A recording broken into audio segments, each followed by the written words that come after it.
자, 오늘 읽은 말씀을 가지고 가짜에 속지 말고 진짜를 분별하여 붙들라라는 제목으로 말씀을 나누려고 합니다. 계시록 12장 1절부터 15장 4절까지 7개의 환상 시리즈가 진행된다고 말씀을 드렸고 이 장면들은 막간 장면에 속한다고 말씀드렸습니다. 굉장히 중요한 장면이라고 말씀을 드렸고요. 첫 번째 환상부터 이제 메시아를 죽이려고 하는 세력들, 이 사탄의 권세들이 있었고, 그러나 하나님 보호하셨고, 또 교회가 메시아를 낳았고, 또 그 이후에 메시아의 승천 이후에는 교회가 광야에서 하나님의 양육을 받는 그런 장면들을 우리가 이미 살펴보았고요. 그러니까 오늘 우리가 보는 장면들은 이 땅에 놓여 있는 로마 시대의 당시의 교회뿐만 아니라 이 땅에 지금 놓여 있는 교회들의 현실이 어떠한지를 우리에게 보여주고요.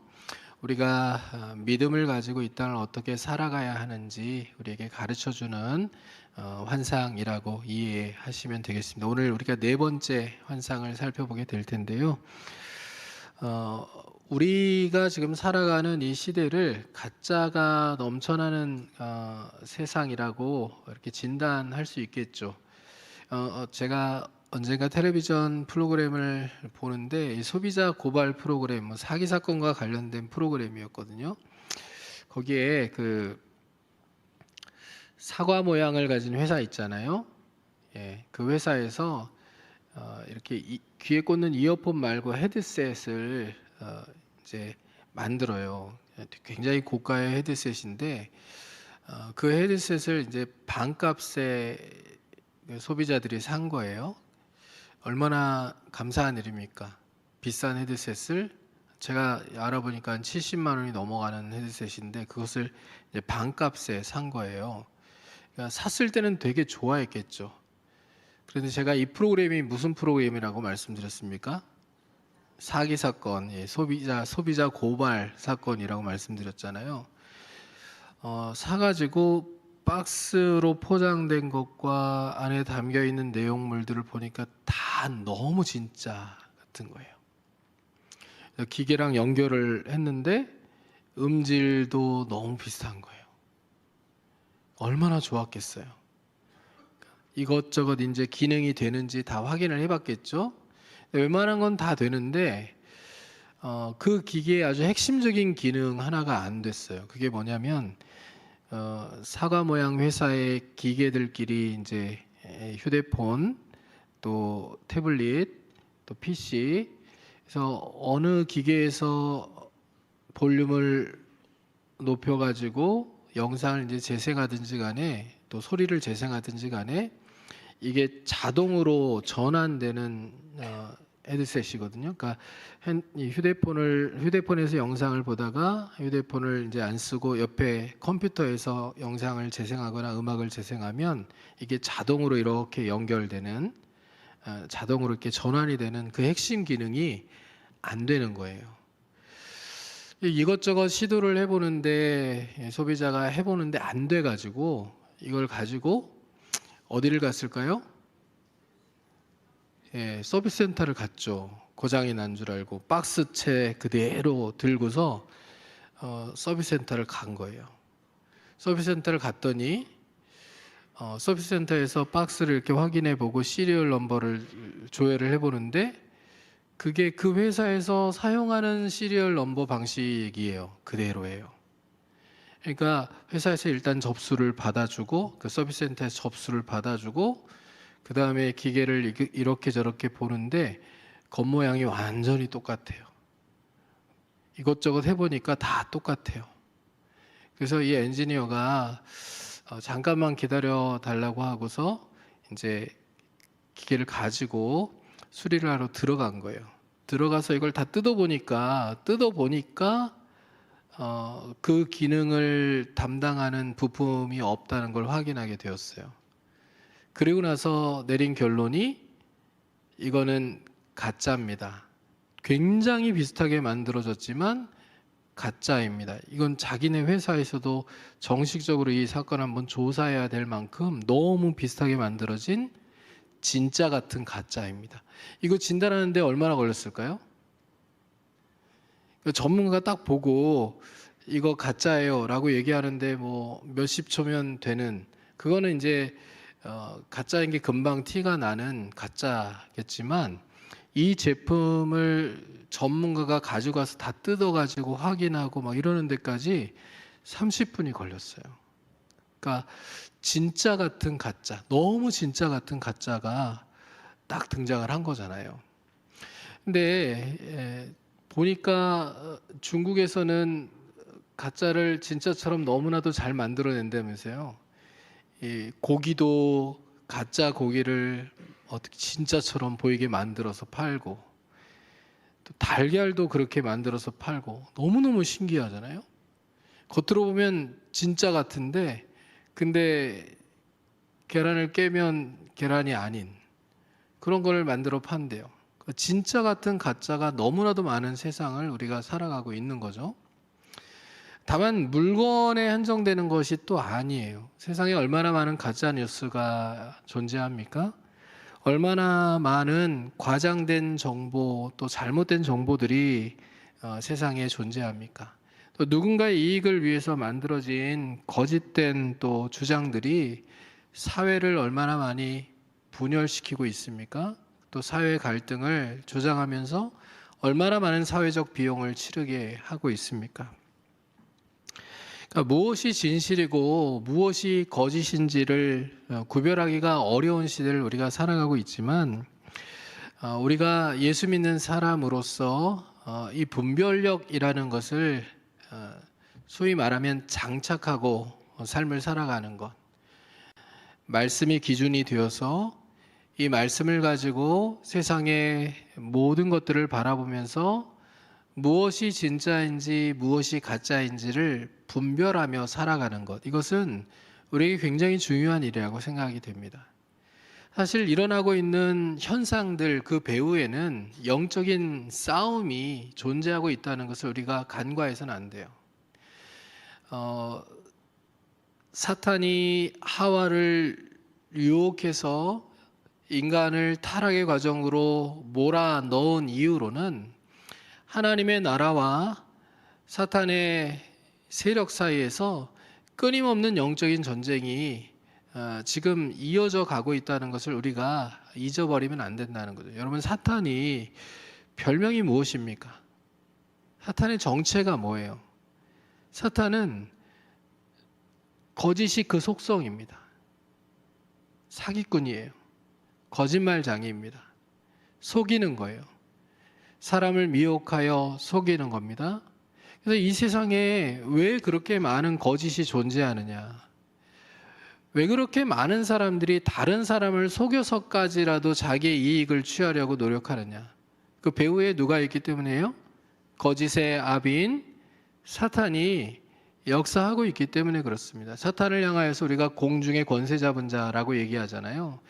이 세상에 영향력을 끼치고 있는 사탄의 그 세력이, 그 핵심 속성 자체가 속이는 거고 미혹하는 것이기 때문에 세상에는 끊임없는 거짓이 존재한다는 것을 우리가 간파할 필요가 있다라는 얘기예요. 그러니까 끊임없이 거짓이 넘쳐나는 이 세상 속에서 예수 믿는 사람들은 무엇이 진짜인지 가짜인지를 구분하며 살아야 되는데, 오늘 요한계시록 13장의 말씀은 영적으로 또 이 세상을 살아가는 동안에 우리가 누구를 경배할 것인가, 누구를 섬길 것인가, 이 문제에 있어서 가짜에 속지 말고 진짜이신 예수 그리스도를 온전히 섬기는 삶을 살아갈 것을 우리에게 말씀해 주는 그런 내용입니다.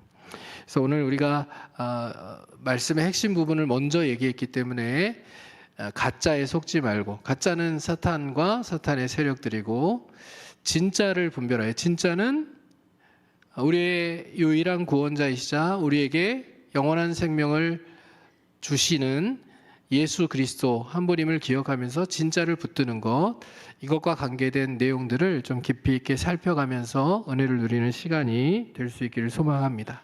자, 여러분 보시면 오늘 13장은요, 요한이 이런 장면을 보면서 시작을 합니다. 1절에 내가 보니 어디에서요?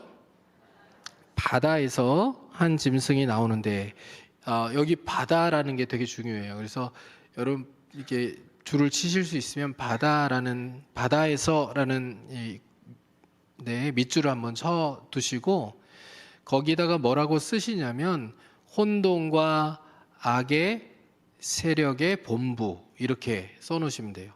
혼돈과 악의 세력의 본부. 바다는 성경에서 혼돈과 악의 세력의 본부로 사용이 됩니다. 그래서 하나님을 대적하는 혼돈과 악의 세력이 바다에서 출몰해요. 그러니까 바다에서 나왔다는 얘기는 지금 하나님 편이라는 얘기예요? 사탄 편이라는 얘기예요? 예, 딱 나오죠? 바다에서 나왔다는 것은 나쁜 놈이라는 얘기예요. 자, 요한이 보니까요, 바다에서 한 짐승이 나왔는데 뿔이 10개고 머리가 7이라고 되어 있습니다. 뿔이 10개다라는 얘기는 이제 왕 혹은 권세자들을 의미하는 것이고요. 그리고 머리가 7이라는 것은 나라들을 의미하는 겁니다. 그러니까 이제 제가 종합해서 나중에 설명을 드릴게요. 자, 그 뿔에는 10 왕관이 있고 그 머리들에는 신성모독하는 이름들이 있더라. 이렇게 되어 있는 걸 보면 이 짐승은 누구에게 속한 거예요? 사탄에게 속하여서 하나님을 대적하는 세력입니다. 근데 이 짐승의 모습이 어떻게 생겼냐면 2절을 보니까 이렇게 생겼어요. 내가 본 짐승은 표범과 비슷하고 그 발은 곰의 발 같고 그 입은 사자의 입 같은데 용이 자기의 능력과 보좌와 큰 권세를 그에게 주었더라. 자, 보시면 그러면 용과 짐승은 같은 놈입니까? 다른 놈입니까? 그러니까 이해 참 깨시라고 제가 놈이라고 얘기한 건데요. 자, 용과 짐승은 같은 존재예요, 다른 존재예요? 자, 용이 짐승에게 자기의 능력과 보좌와 큰 권세를 주었잖아요. 그러면 용과 짐승은 다른 존재죠, 그렇죠? 다른 존재예요. 그러니까 용이 곧 짐승이다, 짐승이 곧 용이다 이게 아니라 용과 짐승은 다른 존재입니다. 자, 용은 이미 우리가 살펴봤어요. 12장에서 용은 사탄이라고 얘기했죠. 그러니까 사탄이 자기의 수하로 부리는 이 짐승에게 자기의 능력과 보좌와 큰 권세를 준 거예요. 그러니까 그러면 이 짐승은 사탄의 도구로 활동을 하는 거죠. 그렇죠? 세상에 영향을 미치는 겁니다. 자, 그렇게 이해하시면 돼요. 여기까지가 이제 어려운 내용들이에요. 다니엘서를 보면 다니엘서 7장에 여기 지금 2절에 나오는 이 네 짐승에 대한 이야기들이 나오거든요. 다니엘서 7장에 똑같이 사자가 나오고 곰이 나오고 그다음 표범이 나와요. 순서대로. 사자는 바벨론을 얘기하고요. 두 번째로 곰이 나오는데 곰은 메데 바사를 의미하고요. 그다음 표범이 나오는데 헬라 제국을 얘기하는 거고요. 그리고 다니엘서를 보면 네 번째 짐승이 어떤 동물을 닮은 짐승이 아니라 굉장히 기이한 짐승 하나가 나오는데 이 짐승은 로마 제국을 의미하는 것이었어요. 근데 지금 이제 요한은 다니엘서 7장에 나온 이 네 짐승의 이미지를 다 가지고 와서 통합을 시켜버려요. 이 네 짐승이 묶여 있는 통합된 한 짐승이 오늘 본문에 나오는 짐승입니다. 그래서 그것을 어떻게 표현하고 있어요? 내가 본 짐승은 몸통은 표범과 같은 거예요. 표범의 모습을 하고 있고 그 발은 곰의 발을 하고 있고 그리고 그 입은 사자의 입 같다 이렇게 표현을 하고 있는 겁니다. 사자의 입은 원래 바벨론 제국의 교만한 언어와 권세를 의미하는 것이었고 곰의 발은 메데 바사 제국의 무자비한 군사력을 의미하는 것이었고 또 표범의 몸은 헬라 제국의 굉장히 빠른 정복 활동들을 의미하는 것이고 문화적인 영향력을 의미하는 것이었어요. 그러니까 헬라 제국이 작은 제국에서 시작해서 전 세계를 집어삼키는데 이 군사적으로 나라를 정복하는 것보다 더 강력하게 영향을 끼쳤던 것이 헬레니즘이라고 하는 문화 아닙니까? 그냥 문화적인 영향력을 의미하는 것이 이 표범의 몸과 같은 그런 헬라 제국의 모습이었거든요. 근데 이것을 다 통합한 진짜 괴물 같은 모습이 오늘 본문에 나오는 짐승의 모습인 거예요. 그러니까 이 짐승은 1차적으로는 로마 제국, 이 요한계시록이 쓰여질 당시에 왕들, 교회를 핍박하는 왕들과 또 이 왕들이 속한 이 로마 제국이라고 하는 나라를 의미했지만, 사실 본문에 뿔이 10개고 또 머리가 7개다라는 표현을 통하여서 단지 역사적으로 바벨론부터 시작돼서 바벨론, 메데, 바사, 그 다음에 헬라, 로마 여기까지다 이렇게 얘기한 게 아니라 그 이후에도 나오는 여러 나라들과 하나님을 대적하는 지도자들, 권세자들을 의미하는 것으로 지금 요한계시록이 확대를 해놓은 거예요. 그러면 제가 이렇게 질문할게요. 오늘날에도 이 짐승은 있을까요? 활동을 하고 있을까요? 활동을 하고 있겠죠, 그렇죠? 그러니까 로마 제국 시대를 우리가 살아가는 건 아니지만 이 요한계시록을 우리가 읽으면서 도전을 받고 은혜를 받고 위로를 받을 수 있는 것은 요한계시록에서 지금 말하고 있는 이 짐승이 오늘날에도 동일하게 활동하고 있기 때문에 그래요. 그러니까 우리가 각 나라와 족속과 방언과 민족들 가운데서 일어나는 많은 일들을 바라보면서 또 우리 대한민국 안에 일어나는 많은 일들을 보면서 그냥 사회적인 현상 정도로만 어떤 순간순간들을 바라보며 넘길 게 아니라 그 배후에서 역사하고 있는 사탄의 권세와 영향력, 그 영향력 아래서 지금 어떤 일들이 일어나고 있다라는 것을 우리가 분별해내면서 예수 믿는 사람들은 이 상황에서 어떻게 반응하고 어떻게 행동하며 어떻게 하나님의 영광을 위해서 살아가야 되는지를 고민하는 것이, 그게 하나님이 우리에게 원하시는 말씀을 읽어가는 방식이라는 것을 우리가 이해하며 나아갈 수 있었으면 좋겠어요. 자, 여기까지가 중요한 설명이었고요. 자, 보시면 이제 이 사탄의 권세를 받아가지고 그 세상에 영향력을 끼치는 세상의 권세자들, 이 사람들이 문화도 만들어가고 군사적인 영향력을 가지고 세상을 통치하기도 하고, 또 특별히 이제 예수 믿는 사람들과 관련해서도 여러 정책들을 통하여서 존중하기도 하지만 때로는 핍박하기도 하는, 근데 계시록의 상황에서는 가장 극심한 핍박이 지금 이어지고 있는 그런 상황들이 발생한 상황이잖아요. 자, 이 짐승이 어떻게 활동해서 사람들을 미혹하는지, 그리고 많은 사람들을 예수로부터 멀어지게 하고 진리로부터 멀어지게 하고 자기를 따르게 하는지, 그것에 대해서 3, 4절 말씀이 우리에게 말씀하고 있는데 같이 한번 읽어볼게요. 3, 4절 말씀이 읽습니다. 그의 머리 하나가 상하여 죽게 된 것 같더니 그 죽게 되었던 상처가 나음에 온 땅이 놀랍게 여겨 짐승을 따르고 용이 짐승의 권세를 주므로 용에게 경배하며 짐승에 경배하여 이르되 누가 이 짐승과 같으냐, 누가 능히 이와 더불어 싸우리요 하더라. 여러분, 이 장면을 보면 이제 학자들이 이 장면에 대해서 뭐라고 얘기하냐면 모조 부활 사건이라고 얘기합니다. 모조 부활 사건. 모조라는 얘기는 진짜라는 얘기예요, 가짜라는 얘기예요? 가짜죠. 모조 부활 사건, 혹은 예수님의 부활 사건의 패러디, 이렇게 얘기합니다. 그러니까 가짜라는 얘기예요. 그러니까 예수님은 죽었다 살아나셨습니까? 아니면 죽을 뻔하다 살아나셨습니까? 그러니까 죽었다 살아난 게 부활이죠, 그렇죠? 그럼 여기 짐승은 보세요. 그 머리 하나가 상하여 죽게 된 것 같더니, 죽었어요? 아니면 죽게 된 것 같았어요? 예, 죽게 된 것 같았죠. 죽은 게 아니에요. 죽게 된 것 같았다가 죽게 되었던 상처가 나은 거예요. 그러니까 이 장면을 이제 우리가 심각하게 한번 생각해서 봐야 돼요. 진짜 다 죽는다고 생각한 거예요. 사람들이 볼 때 그 머리는 다 죽은 거예요. 죽은 거나 마찬가지예요. 아무리 봐도 죽었어요. 살아날 가능성이 전혀 없어요. 근데 그 머리가 죽게 되어서 죽는다고 생각했는데 안 죽고 상처가 회복되어서 나은 거예요. 그러니까 사람들의 눈에 보기에는 그 장면이 뭐로 보이는 거예요?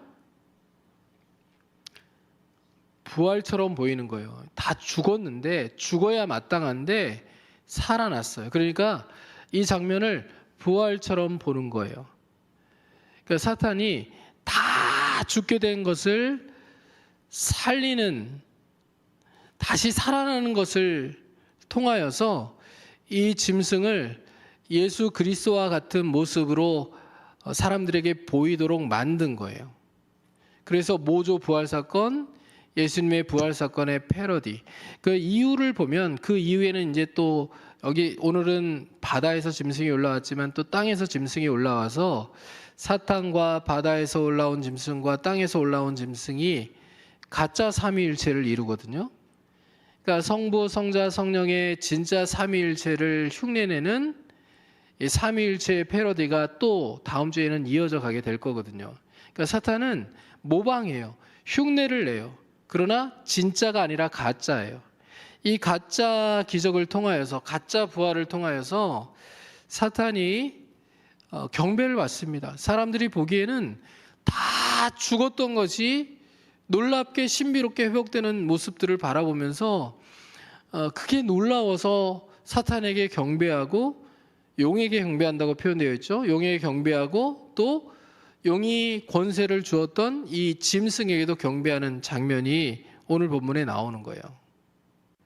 그러니까 여러분 이제 이 짐승과 사탄이 나오고 짐승이 나오니까 환타지 소설 같고 막 그렇잖아요. 그러니까 정리해서 그냥 이렇게 이해하시면 돼요. 하나님을 대적하는 세상의 권세자들과 나라와 문화가 지금 이 짐승으로 표현되어 있는 거예요. 근데 이 짐승이 망할 것 같은 모습을 가지고 있다가, 죽을 것 같은, 사라질 것 같은 그런 모습을 가지고 있다가도 계속해서 살아나는데 무엇을 향하여 돌진을 하냐면 하나님의 백성들을 죽이고 이기고 그리고 하나님의 교회를 무너뜨리는데 그렇게 포커스를 맞추고 움직여 가는 거예요. 자신의 영향력은 확대해 가며 또 하나님 나라는 축소시켜 가고 또 하나님의 백성의 믿음은 빼앗아 가고 진리로부터 단절시켜서 세상에 썩어질 것들을 추구하며 살아가도록 만드는 게 이 짐승의 역할이라는 얘기예요. 그러니까 우리가 세상을 살아가면서 내가 세상을 사는 동안에 하나님으로부터 나를 멀어지게 하려는, 진리로부터 나를 멀어지게 하려는, 우리 주님으로부터 나를 멀어지게 하려는 것들이 내 삶에 무엇인가를 생각하면서 그게 지금 내게 영향을 끼치고 나를 미혹하고 나를 넘어지게 하려는 짐승의 공격이구나, 미혹이구나, 이렇게 분별하면서 가짜를 찾고 배격하고 오직 예수 그리스도께만 찬양을 올리고 예수 그리스도께만 경배를 드리는 하나님의 사람으로 살아가기를 결단하는 그런 모습이 우리에게 있어야 한다는 겁니다.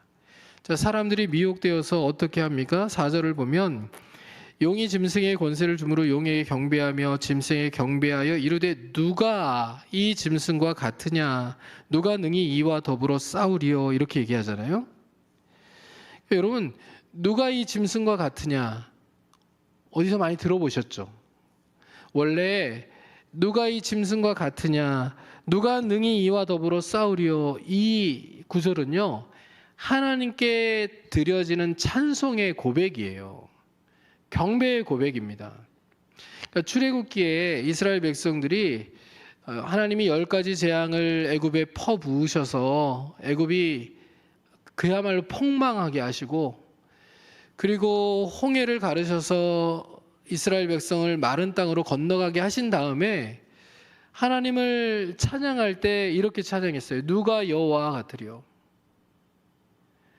누가 여호와와 능히 싸워 이길 수 있겠느냐?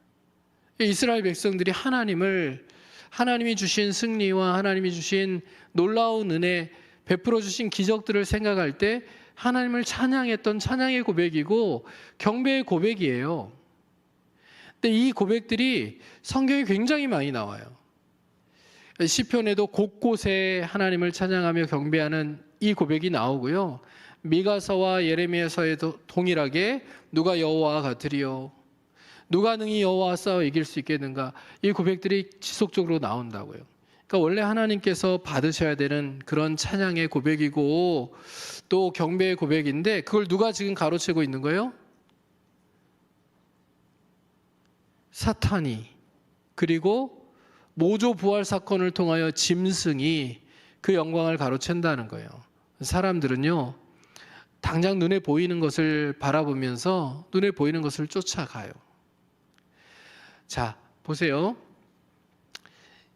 당시 로마 시대를 생각해 보면요, 로마 시대에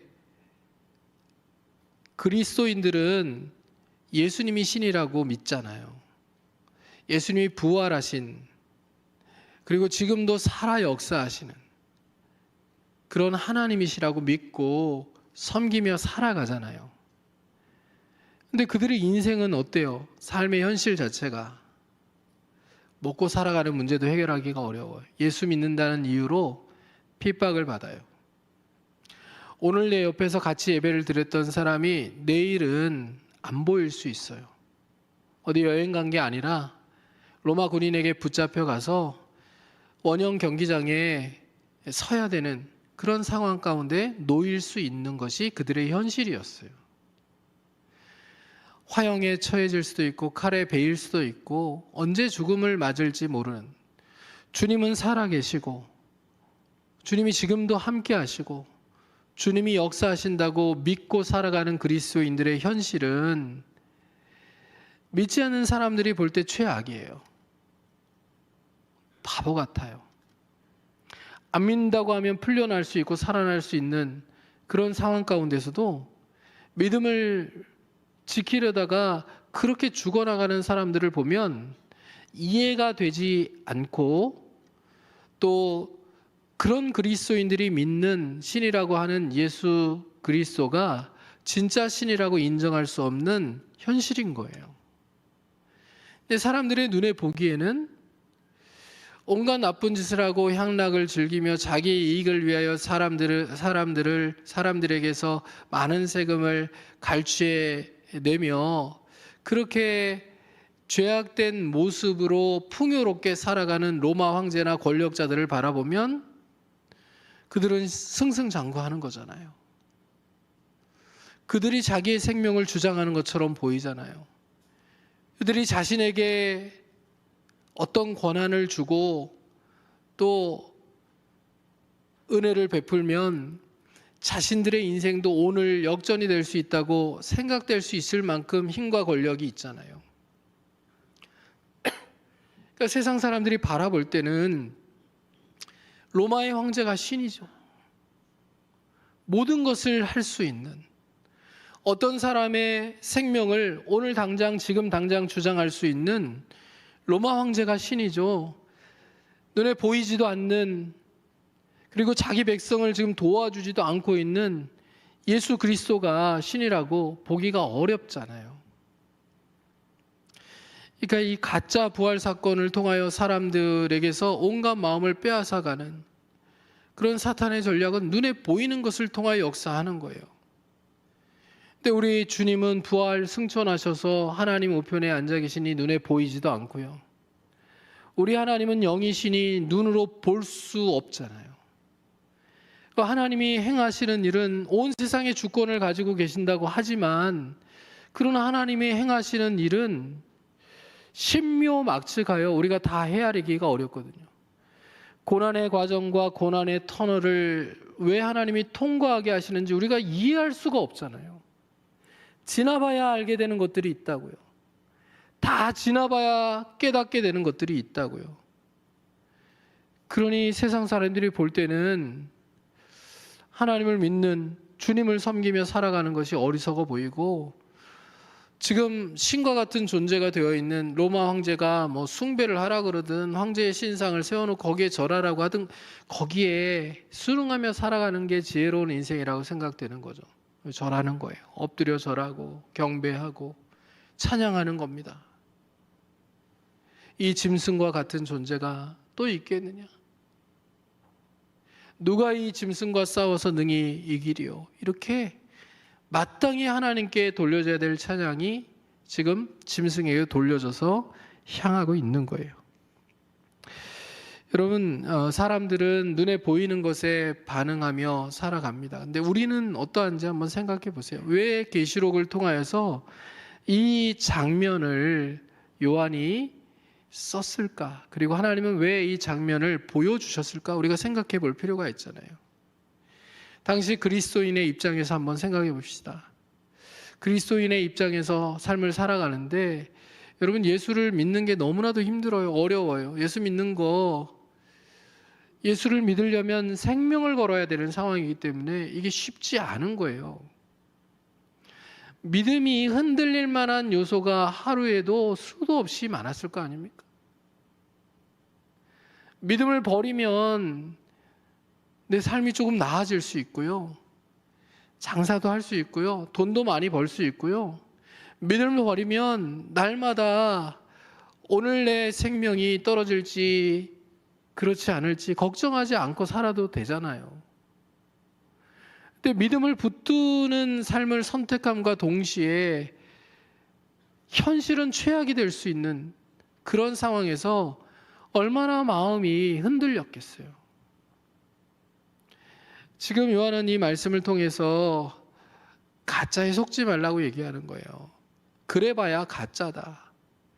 당장 이 땅을 살아가면서는 우리의 생명을 주장할 수 있고 우리의 현실을 주장할 수 있다고 로마 황제를 보면, 권력자들을 보면 그런 생각을 할 수 있겠지만, 그러나 그들이 우리의 영생을 주장하는 자가 아니고 우리의 구원을 주장하는 자들이 아니다. 진짜 구원을 주는 존재도 아니고 진짜 생명을 주는 존재도 아니다. 진짜 생명을 주고 진짜 구원을 주는 존재는 지금 눈에 보이지 않고 지금 비록 우리의 삶 가운데 침묵하고 계시는 것 같아 보이고 지금 우리 인생의 이 고난의 터널을 왜 통과하게 하시는지 우리가 잘 이해하지 못하는 그런 대상인 우리 주 예수 그리스도가 진짜 우리에게 구원을 주시고 생명을 주실 수 있는 분이시라는 것을 잊지 말아라. 흔들리지 말아라. 이 메시지를 주고 싶은 거예요, 여러분. 여러분, 로마 시대와 같은 시대를 우리가 살아가고 있지는 않지만 우리도 예수를 잘 믿으며 살아가려면 여러분 쉽지 않죠. 대답 좀 해주세요. 간만에 왔는데. 네. 여러분, 예수를 잘 믿으며 살아가려면 쉽지 않죠. 손해 봐야 되는 일들이 있어요. 예수를 잘 믿고 또 내가 믿는 것을 드러내며 살아가려면 이렇게 매사에 언행 심사 자체가 신중해야 되고 또 어려워요. 굉장히 어렵다고요. 예수 믿는 거, 잘 믿는 거 어렵다고요. 또 우리가 예수 믿는 거를 세상 사람들이 또 잘 이용해 먹기도 하거든요. 쉽지 않다고요. 제가 지금은 명함이 없어요. 만들지도 않고 만들 생각도 없지만 이전 교회는 그 명함을 만들어 줬거든요. 부임을 하면 명함을 만들어 줬어요. 그 명함을 이제 사용할 일은 별로 없는데 명함을 이렇게 주시는 분들에게는 또 명함을 또 드려야 되잖아요. 이제 그런 용도로 이제 그 몸에 지니고 다니지는 않았지만 차에다는 두고 다녔거든요. 이제 한 번은 신방을 갔다가 오는데 제가 좌회전 차선에 이렇게 섰고 차 한 대가 이제 제 오른편 직진 차선에 이렇게 서 있었어요. 신호가 딱 걸려 있었고요. 좌회전 신호 때 제가 이제 차를 좌회전을 이렇게 하려고 하는데 직진 차선에 있던 차가 갑자기 좌회전을 한 거예요. 그러니까 직진을 하려다 보니까 잘못 들었다. 왼쪽으로 가야 되는데 생각해서 갑자기 차를 꺾은 거죠. 좌회전을 하려고 이제 정지 신호에 있다가 좌회전하려고 차를 꺾었는데 직진 차선에 있던 차가 갑자기 좌회전을 하면서 제 차를 받았어요. 이렇게 세게 받쳤을까요? 천천히 받쳤을까요?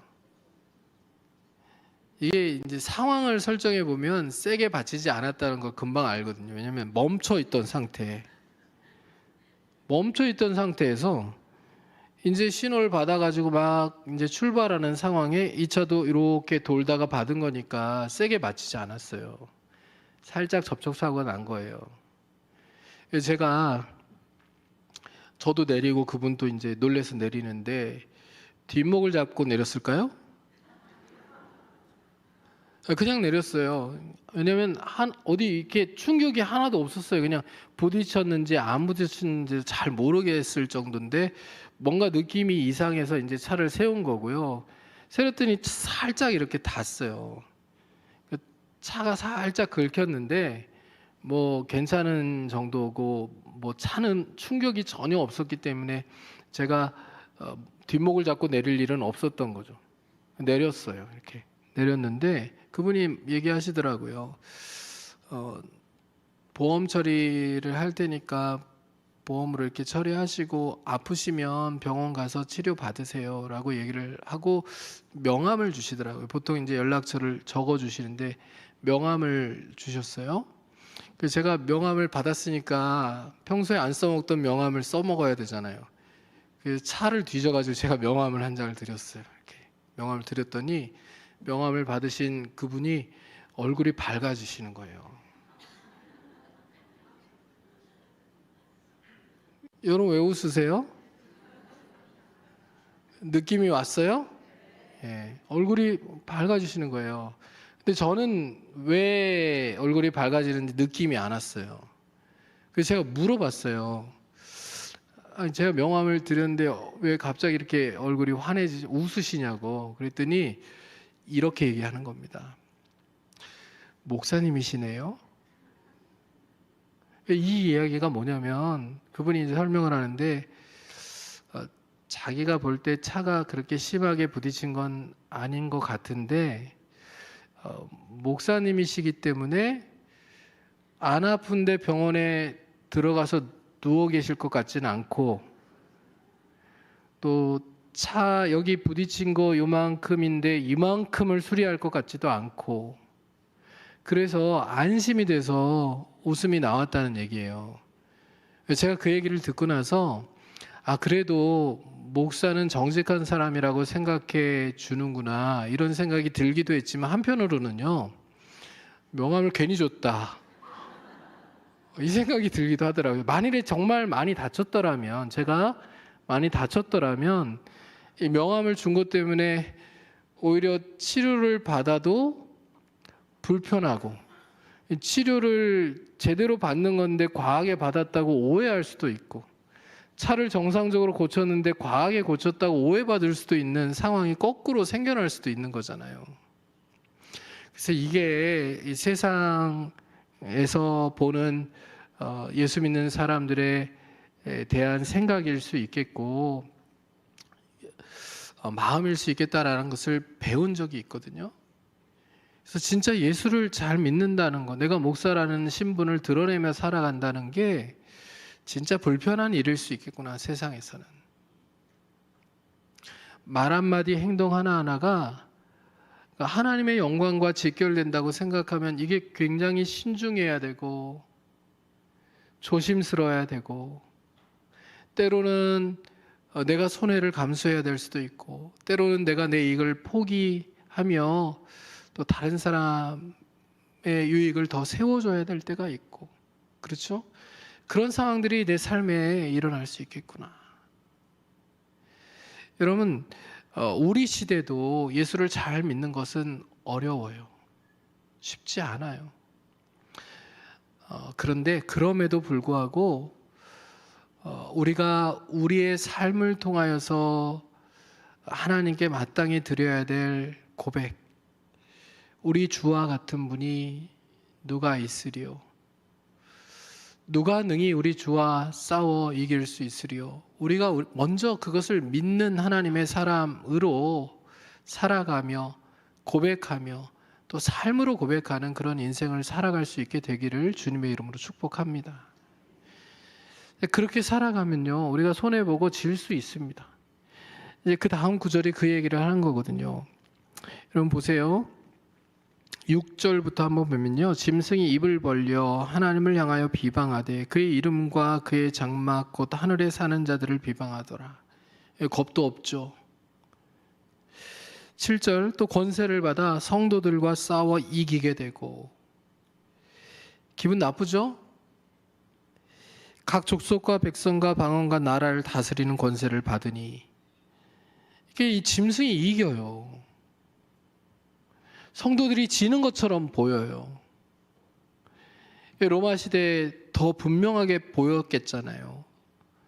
원형 경기장에 끌려가고 참수당하고 화형에 처해지고 그런 장면들을 보면 성도들이 지는 것처럼 보이잖아요. 근데 왜 이 구절을 썼을까요? 결국은 누가 이기나는 거예요.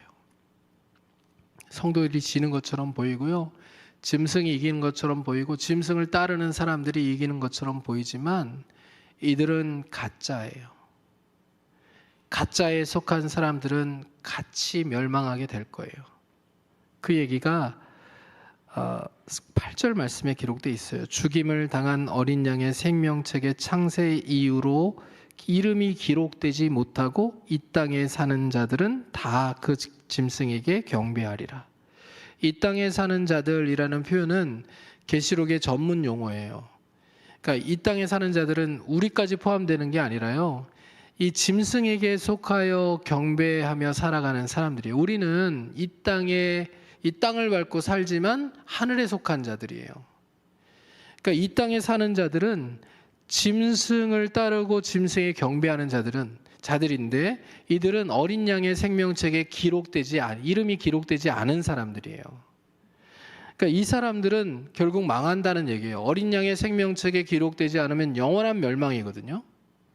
그러니까 이들은 망할 거예요. 그러나 어린 양의 생명책에 이름이 기록된 자들은 어떻게 살아요? 짐승이 이기는 것 같은 삶의 모습들을 보면서도 짐승에게 절하거나 따라가지 아니하고요.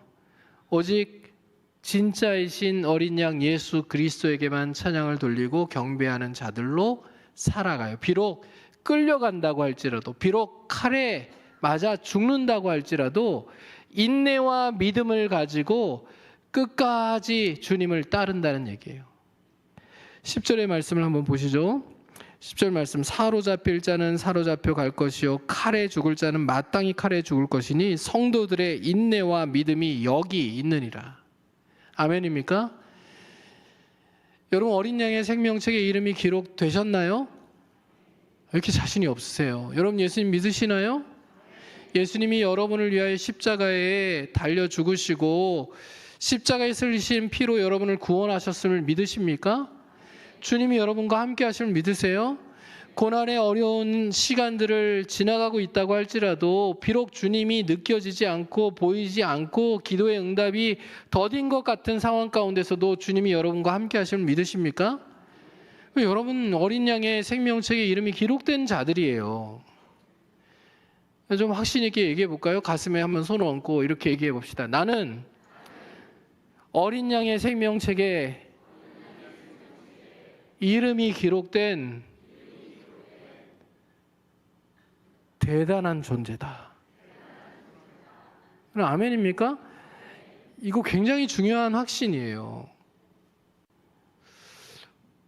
우리가 어린 양의 생명책에 이름이 기록되어서 하나님의 은혜로 말미암아 구원받았고 우리가 이 땅을 살아가는 이유는 하나님의 영광을 위해 살아가는 것. 이게 어린 양의 생명책에 이름이 기록된 자들이 살아가는 삶의 모습이고 방향인 거예요. 그러니까 잊어버리면 안 돼요. 그러니까 나는 어린 양의 생명책에 이름이 기록된 자이기 때문에 세상에 보이는 것들에 현혹되면 돼요, 안 돼요? 안 돼요. 말씀을 가지고 가짜를 분별해내야 돼요. 진짜이신 예수 그리스도만 경배하고 섬기는 인생을 살려고 몸부림쳐야 돼요. 주님께만 영광을 돌리는 삶을 살아가야 돼요. 때로는 내가 손해를 볼 수 있고요. 때로는 내가 생명을 잃을 수 있고요. 때로는 내가 위험에 처할 수도 있지만 그러나 이게 끝이 아니에요. 우리의 시간은 우리가 육체를 입고 살아가고 그리고 죽음을 맞는 그 순간에 끝나는 게 아니라 그때 또 새로운 시작을 하잖아요. 우리 영생이 시작되잖아요. 그렇죠? 이미 우리의 영생은 예수를 믿는 날부터 시작되었지만 그러나 우리가 죽음이라는 것을 다 통과해야 되기 때문에 이 죽음이라는 것을 통과하여 우리가 영원한 하나님의 나라에서 사는 그 순간들이 시작되잖아요. 그러니까 이 땅에서의 삶이 전부라고 생각하면 세상에 보이는 것들에 우리가 포커스를 맞추며 살 수밖에 없어요. 안목의 정욕, 육신의 정욕, 이생의 자랑, 이것에 현혹되어서 유혹되어서 마음을 뺏기며 그것을 추구하며 살아갈 수 있어요. 그러나 이 땅의 삶은 영원한 삶을 준비해가는 그런 시간들이고, 이 땅에서의 삶이 끝나고 나면 영원한 하나님의 나라에서의 삶이 시작된다는 것을 잊지 않으면, 여러분, 이 땅에서 삶을 우리가 예수 그리스도의 영광을 위하여 주님만 찬양하고 주님의 이름을 높이며 주님께만 경배를 돌리는 진짜를 붙드는 인생을 힘있게 살아갈 수 있게 된다는 얘기예요. 여러분, 한평생 살아가는 날 동안에 진짜를 붙드는 인생을 어떤 상황 가운데서도 인내와 믿음을 가지고 살아갈 수 있는 하나님의 백성들이 되실 수 있기를 주님의 이름으로 부탁을 드립니다. 한 주간도 여러분 기도하셨으면 좋겠어요. 오늘도 기도하실 때에 주님, 인내와 믿음을 가지고 세상 가운데서 주님만 찬양하며 주님만 경배하며 주님이 진짜임을 내가 확신하고 내가 전하는 인생을 살아갈 수 있도록 나를 붙들어 달라고 그렇게 기도하며 한 주간도 믿음으로 승리하는, 인내로 승리하는 우리 모두가 될 수 있기를 주님의 이름으로 축복합니다.